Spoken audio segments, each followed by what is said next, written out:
Hi friends, welcome to Jaya's garden. இன்றைய புது வரவு அப்படின்னு எடுத்துக்கிட்டோம்னாக்க இவங்க தான் நல்லா மலர்ந்துருக்காங்க.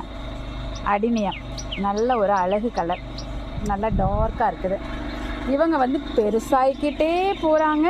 இன்னும் இங்கே பாருங்களேன், இன்னும் பெருசாவாங்க அப்படின்னு எனக்கு தெரியாது. எவ்வளோ பெருசாகிறாங்க பாருங்களேன்.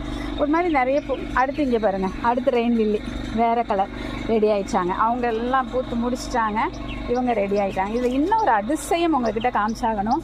வச்ச உடனே ஒரு தளிர் வருது பார்த்தீங்களா? இந்த தளிர் வரும்போதே மொட்டுக்களோடு வருது ரெயின் லில்லி. இதுதான் நம்மளுடைய பெரிய பெரிய கிஃப்ட் அப்படின்னு சொல்லணும். அப்புறம் இந்த ரெயின் லில்லியெல்லாம் காமிக்கிறப்ப இன்னொரு விஷயமும் சொல்லிடுறேன். நம்ம வீட்டில் நிறைய கலராக ரெயின் லில்லி காமிச்ச உடனே எல்லாரும், அதாவது முதல்ல இப்போ தான் பார்ப்பாங்களா இருக்கும்னு நினைக்கிறேன் நம்மளோட சேனலை. ஸோ ரெயின் லில்லி பல்ப்ஸ் கேட்குறாங்க. நம்மளே அன்பு உறவுகள் நமக்கு கொடுத்த கிஃப்ட்டு, சரிங்களா? எல்லாமே இப்போ தான் வாங்கி ஒவ்வொரு கிழங்கு 2 கிழங்கு கொடுத்தாங்க, வாங்கி வச்சுருக்கிறேன். வச்சு தழுத்து இப்போ தான் அது பூக்கள் பூக்க ஆரம்பிச்சிருக்காங்க. ஸோ இப்போ உடனே நம்ம எடுக்கிறதுக்கு அங்கே கிழங்கே கிடையாதுங்க, சரிங்களா? இன்னும் ஒரு வருஷம் ஆச்சு அப்படின்னாக்கா நிறைய அது வர ஆரம்பிக்கும். பூக்களே இப்போ தாங்க 4 மாதமாக வச்சுருக்கோம்.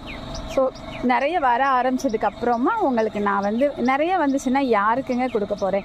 அவ்வளோத்தையும் நம்ம ரீபார்ட் பண்ணி அவ்வளோ கிழங்கு எடுக்கும்போது உங்கள் எல்லாருக்கும் நான் கண்டிப்பாக வருங்காலங்களில் ஷேர் பண்ணுறேன், ஓகேங்களா? இப்போதைக்கு நம்மக்கிட்ட எடுக்கிற மாதிரி இல்லை. நம்மளே ஒன்று கண்ணுன்னு வளர்த்து அதில் பூக்களை பார்த்து ரசிச்சுக்கிட்டு இருக்கோம். இப்போதைக்கு இதுதான் நம்மளோட சூழ்நிலை, சரிங்களா? புரிஞ்சுக்குவீங்க நம்புகிறேன். ஓகே ஃப்ரெண்ட்ஸ், பாய்.